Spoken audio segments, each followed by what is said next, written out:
Okay, so today I'm actually getting into one of the ones that I really have been jonesing to get into. And obviously, it's the Razorcrest, the Ultimate Collector Series one. Now, as you can tell, I'm not able to hold on to my phone. I'm not at I'm at my desk, but I'm not. The box is entirely too big to fit on my desk. So basically, what I'm gonna have to do is I'm gonna have to open the box and have it sitting probably over here where my excess Lego parts and pieces are. And I'll have to move from there to over here onto the desk. But I'm not going to yammer too much about this one because I really want to start getting into this and get this build going and get this one done. I am so looking forward to having this one. This one and my Venador, those are the two. I'm also looking forward to getting into that one as well. But enough talking. I'm getting into this. Let's go. Okay, so I got the first box out. Obviously, there's two boxes in here, and I got to show you this. I'll try to make this extremely quick. One of the things that I know, especially for me, one of the biggest contentions about buying Lego is they're extremely expensive.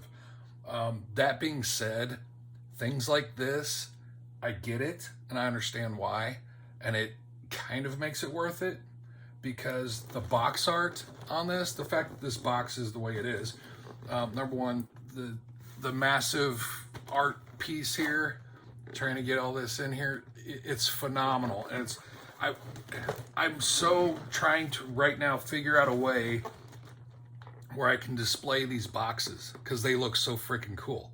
So this is the first box, and there's a lot here. This thing is extremely heavy. And then the second box is much lighter, but it also has some really wicked box art on it as well. So I wish I could get this in here. I don't have enough room. That kind of gets it. So anyway, there's the box art. I'm about to get into this, and I'm so excited. All right, I'm done acting like a little girl. Here we go.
Okay, it's all finished. This ship is massive. It is really, really, really big. And there's a lot of stuff going on here, obviously, with it.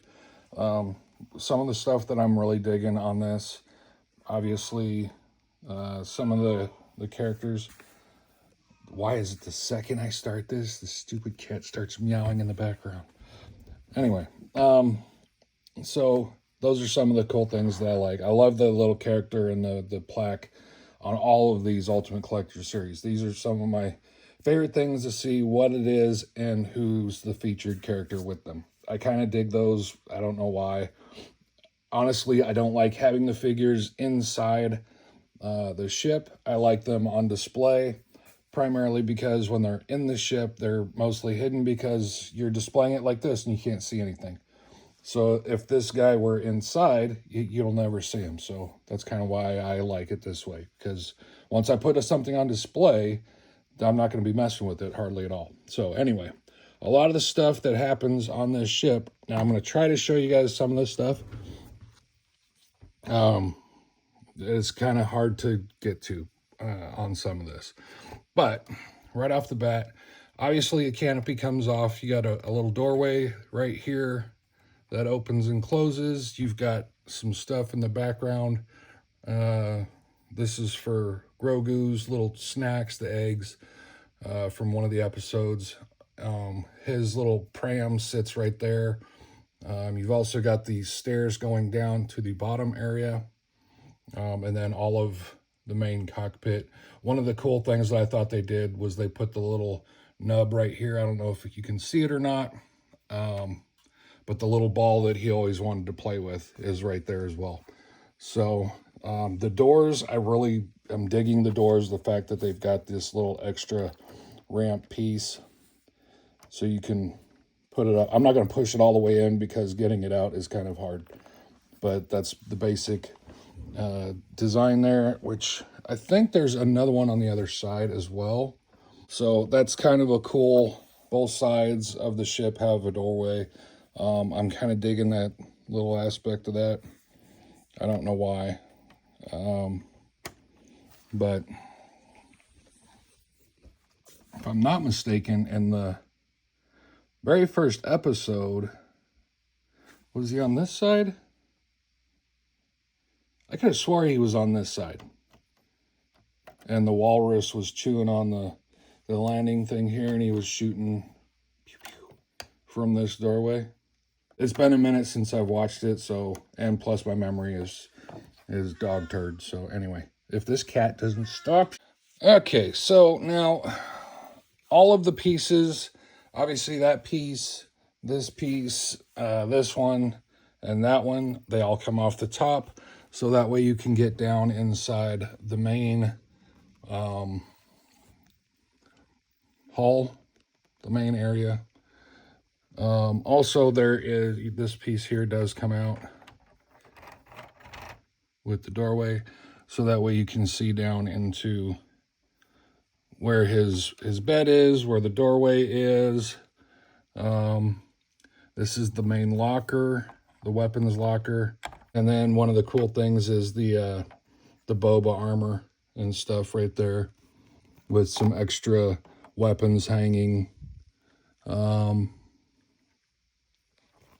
One of the cool things that I really dig on the back of this, I gotta tell you, the engine part over there, this thing weighs a ton.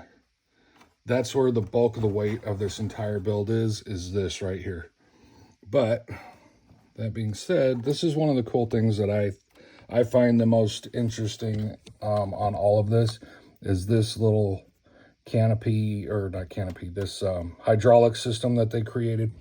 So basically this connects here, but then it also connects up on the interior, which I can't get my camera to, I don't think. So there is an extra piece that moves up there. I don't know if that was there.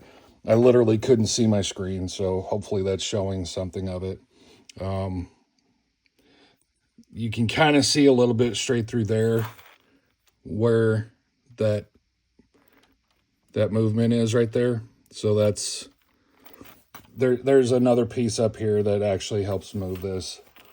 For some reason, this whole back door, back drawbridge thing, I really like how it worked. So anyway, so there it is in all its little pieces. Hopefully I can remember how all these pieces go back on. So there we go. There's a quick tour. One thing that I didn't show you, which hopefully you could see it when I was panning through the main hall, is up against this side of the, I want to say it's on this side, was the carbonite chamber. And then there's also 2 slabs of his bounties that have been frozen in carbonite, which I thought they did a really good job on the carbonite slabs themselves as far as making them. So right here's one of the slabs, which I thought this was really cool how they did this. It connects obviously right there, and then it also connects here inside the ship, so it actually slides in right there like that and then hangs. But the fact that they put this little extra stuff on the side here, this should have been much bigger, honestly, the sticker. I would have made it cover this entire space right here instead of just this one little side. That's a little off for me.